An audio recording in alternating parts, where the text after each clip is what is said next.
Buenas a todos, otra vez seguimos con neurofisiología, vamos a hablar de fisiología del dolor, hiperalgesia, dolor referido y dolor de origen neural. Vamos a ver qué son estas cositas y vamos a intentar explicarle y razonarlo lo mejor posible. Bien, la pizarrita por si fuese necesario y vamos a empezar definiendo y explicando la hiperalgesia.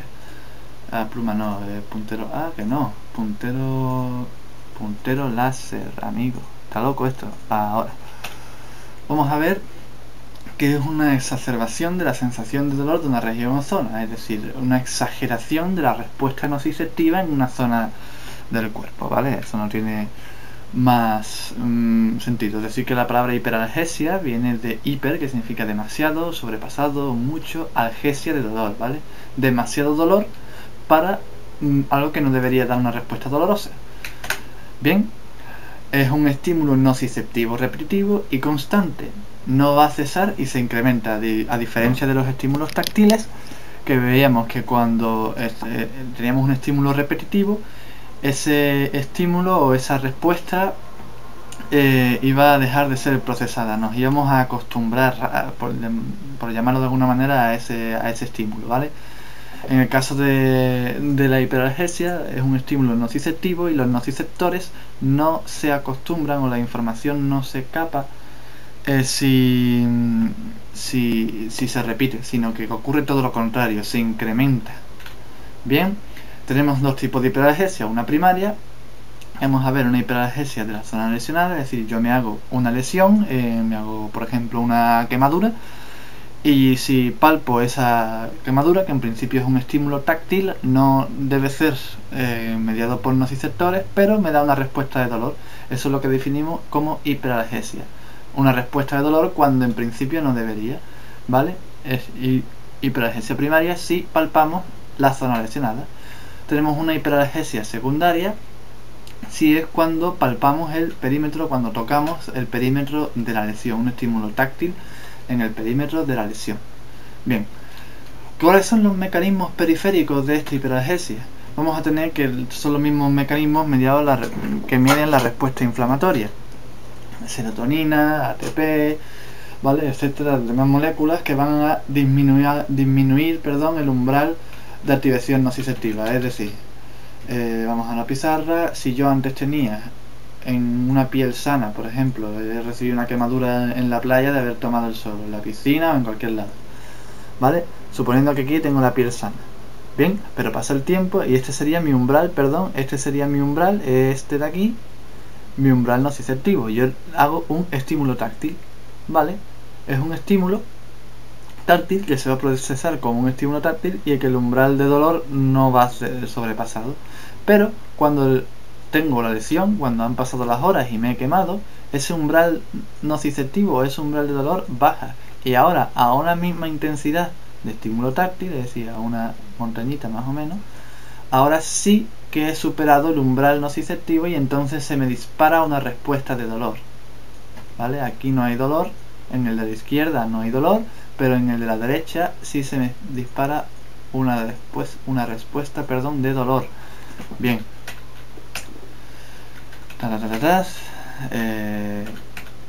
Vale.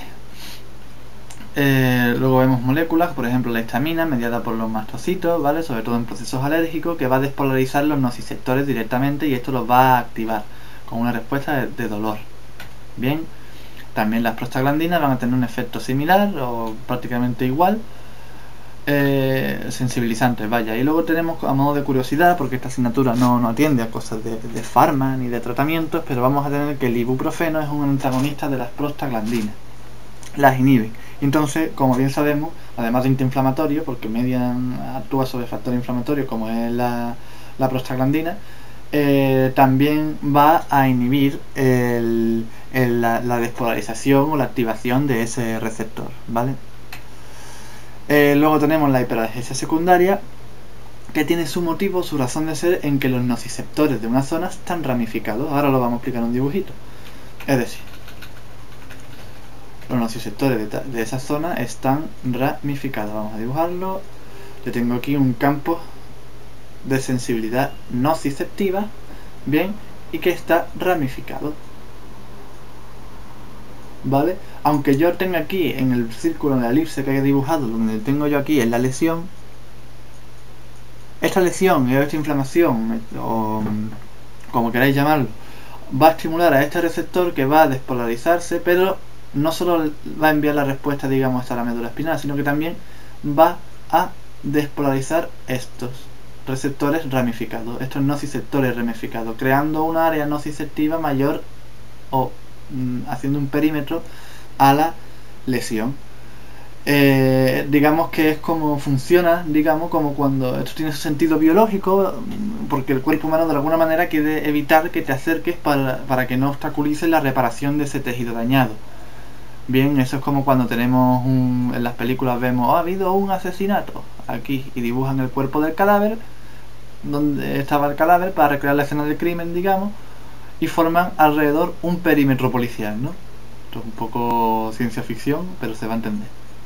Vale, pues el perímetro policial serían los receptores ramificados de los nociceptores ramificados de ese nociceptor central. Y esta parte de aquí, que sería el lugar del crimen en per se, sería el lugar donde termina el axón o el receptor, el nociceptor que tiene el campo de lesión, ¿vale? Que está recibiendo de ese campo lesionado. Vale. Vamos a ver la hiperalgesia secundaria, bien. Nociceptores que están ramificados y ocurre lo mismo en sus ramas. Se sensibilizan más porque los centrales se activan. Funciona con lo mismo con sustancias, ¿vale? Se activan por diferentes sustancias, sustancia P, ATP, RCP y otros neuropéptidos, que van a provocar, como hemos visto antes, la degranulación mastocítica. Como se sabe de otras asignaturas, eso va a provocar, los gránulos del mastocito contienen histamina, aquí viene entre paréntesis también, con la consecuente vasodilatación, etcétera, etcétera. ¿Vale? Vamos a hablar ahora del dolor referido.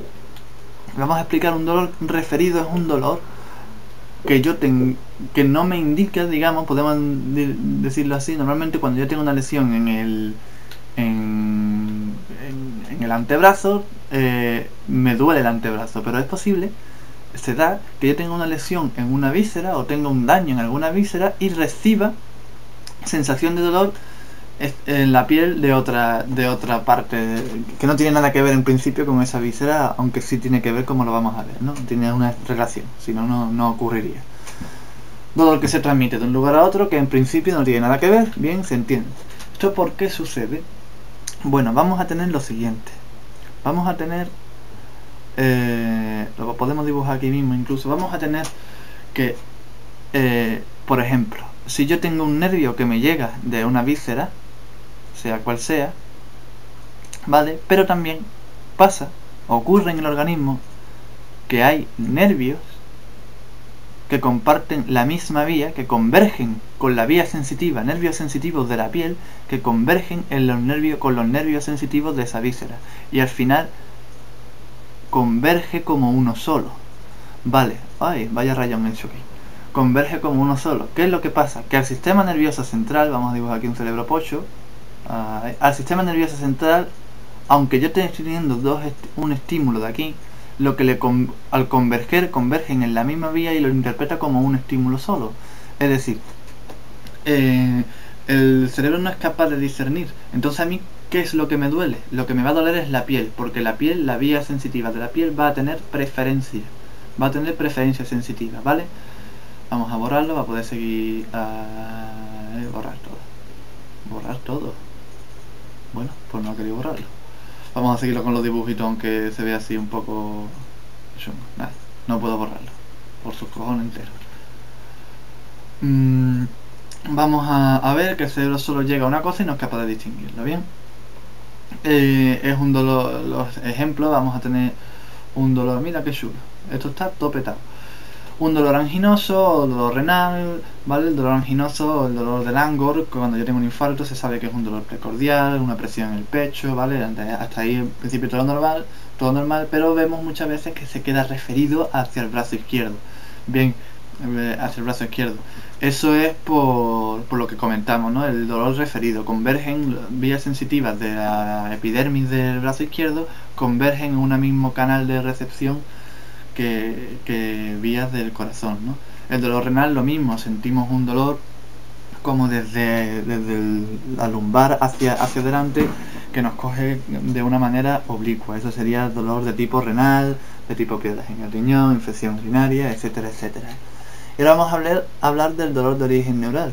Al igual que en las vías somatosensitivas o en las vías mecanosensitivas yo podía estimular, tener sensaciones táctiles estimulando la corteza, el dolor puede originarse por un estímulo de fuera o porque yo sea capaz de estimular yo, o a nivel del proceso fisiológico o de daño, o de algún tipo de daño, pueda estimular los nociceptores de las vías centrales directamente. ¿Vale? Lo vemos aquí en el primer punto. Dolor ocasionado por el aumento de la excitabilidad de las neuronas en el sistema nervioso central. Bien, esto es la explicación de los miembros fantasma. Dolor quemante, lento, continuo, localizado en una parte del cuerpo que ya no está, es decir, es un dolor quemante continuo, como bien ponéis, que ocurre en las personas que le han amputado un miembro, es decir, gente que tiene amputada la mano izquierda, resulta que vienen a consulta o comentan o refieren un dolor en la mano izquierda, pero no tienen mano izquierda. ¿Por qué sucede esto? Esto es lo que llamamos dolor de origen neural. Es un cambio de la eficacia sináptica. Se disparan neuronas que no tienen que dispararse, es decir, por distintos motivos. Hay una estimulación de nociceptores del muñón y el cerebro lo interpreta como que duele el brazo entero. Tenemos una sensibilización central de vías nociceptivas o persistencia de la imagen nociceptiva en el córtex. Es decir, el cerebro se cree que todavía hay brazo, a nivel neuronal se cree que todavía hay brazo y que puede doler. ¿Vale? Y aquí lo vemos, las neuronas del miembro amputado permanecen en el córtex, aunque respondan a las zonas adyacentes. Aunque a mí físicamente me hayan amputado el brazo, neuronalmente el nivel del sistema nervioso central no. Entonces tienen respuesta hacia nociceptores que están cerca y las interpretan como las mismas. Y fin de la presentación. Espero que haya sido esto un poco más ameno y nos vemos en la siguiente diapositiva. Un saludo. Pirín.